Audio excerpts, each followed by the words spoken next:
We are, as I said, expecting the President of the United States to issue an address, to give a live address today from the White House in response to the Supreme Court ruling, something that's extremely rare that should be happening. Lawrence reveals the very bad news for Trump in the immunity decision. Many people are now doubting the integrity of our judicial system after the Supreme Court made a contentious decision on Monday. The court, in the case of Trump v. United States, postponed a momentous decision, thus keeping important information from the public until just before the election in November. In this video, we are going to talk all about this case and the power of abuse involved. Stay with us until the end of the video to learn everything. And now we begin. Is Donald Trump shielded from prosecution for offenses that Special Counsel Jack Smith claims he committed while in office? That was the simple core question. People believe that the response ought to have been no. As the peaceful transfer of power is a fundamental component of democracy, no president is above the law. A president cannot be criminally immune under any circumstances. That's what the law claims. Rather than rendering this important decision several months prior and permitting the trial to go on, the Supreme Court has given Trump delay after delay. It took them almost 10 weeks to return the matter to the district court for preliminary rulings rather than an instant trial, and this action can start a new round of appeals, so extending the deadline. The results are severe. There is little chance that the January 6th case will be decided before the election in November because of the postponement. Without knowing if Trump is guilty of the crimes that a grand jury of his peers has accused him of, American voters will go to the polls. As a result, the voters are left in the dark and unable to make an informed decision when selecting between Donald Trump and President Joe Biden. This ruling may seem to be the result of a conservative majority on the Supreme Court, but this is a problem that could be fixed in the future. But it also highlights a more fundamental issue with our form of government. Substantial constitutional changes are required when the judiciary has the power to seriously impede important judicial proceedings. To guarantee that justice is not only carried out, but also perceived as being carried out quickly and openly, we might eventually need to think about creating a new arm of the government. The Supreme Court's recent ruling effectively grants presumptive immunity to all future presidents and, through delays, entire immunity to Trump, even while it makes a lofty statement that it is not awarding Trump or any future president complete immunity. Trump was all too aware of this. With a quick ruse, he secured delays by turning the machinery of the court system against itself. His objective was to purchase the item he most wanted: time. It's time to divert attention, stall, and manipulate his story in an attempt to downplay these grave accusations.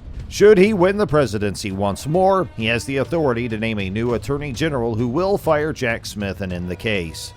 Regardless of your opinion regarding whether Trump would have been found guilty or not in a trial, the immunity by delay is an obvious example of justice being denied because it has been postponed. The Supreme Court's decision in this case is about the rule of law's vulnerability and the pressing need for reforms, not simply about Trump.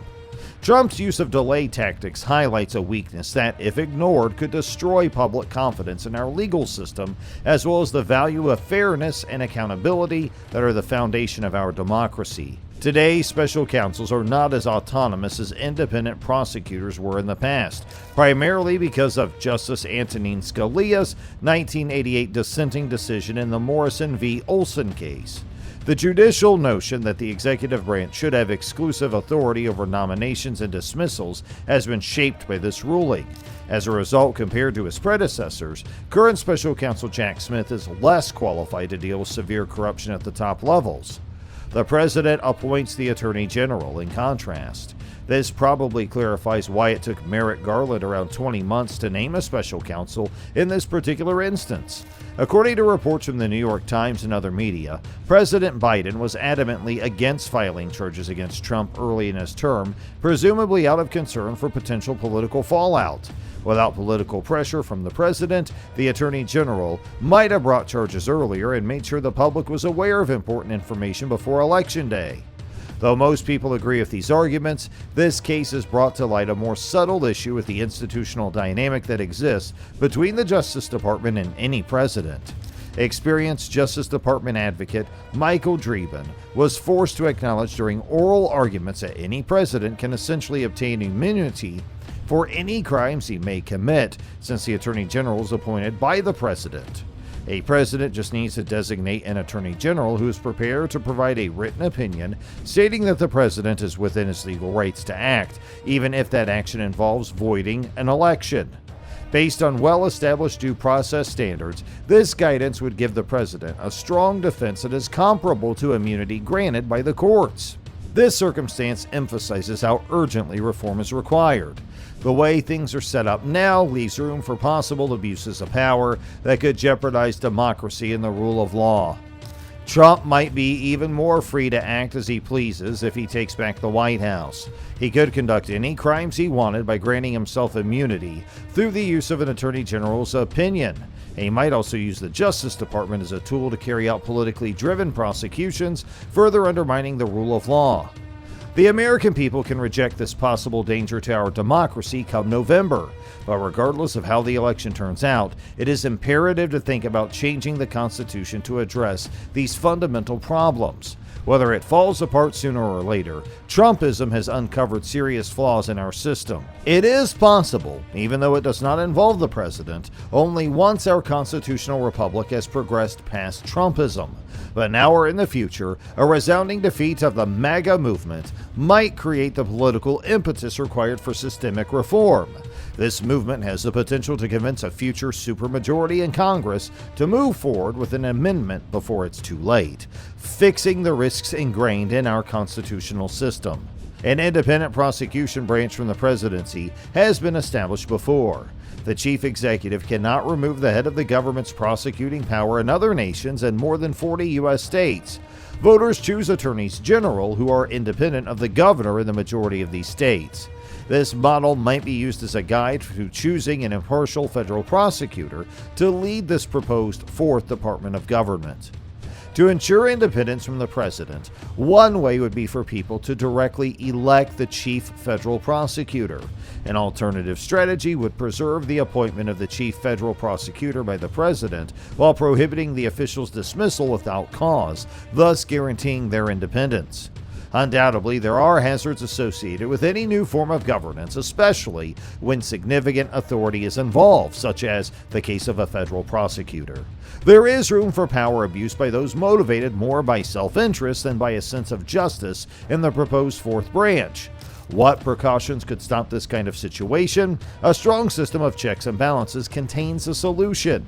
First, the judiciary's judicial review authority would be extremely important. Courts would monitor whether the federal prosecutor's actions follow statutes and constitutional precepts, stepping in as needed to stop abuse. The legislature would also be in charge of supervision and accountability. Congress could affect the fourth branch's operations and make sure it stays within its intended scope by using its power of the purse to restrict financing and resources allotted to it. Furthermore, the American people themselves would serve as the final check. Public participation and inspection act as a powerful check on any abuses of power in democracies. Measures promoting accountability and transparency would enable the public to hold the federal prosecutor responsible for their deeds. We can reduce the likelihood of abuse and corruption by establishing this fourth branch as a less powerful body than the presidency and exposing it to extensive checks and balances. This framework seeks to strengthen our democracy against the kinds of dangers and problems that have surfaced recently, especially those made worse by recent contentious judgments. Ultimately, we can preserve the integrity of our democratic institutions and make sure they fairly and justly serve the interest of all Americans by creating a system that places a high priority on accountability, openness, and adherence to the Constitution. So what are your views on the Trump fiasco? Do share with us in the comments section below. And if you enjoyed watching our video, don't forget to like, share, and subscribe to our channel.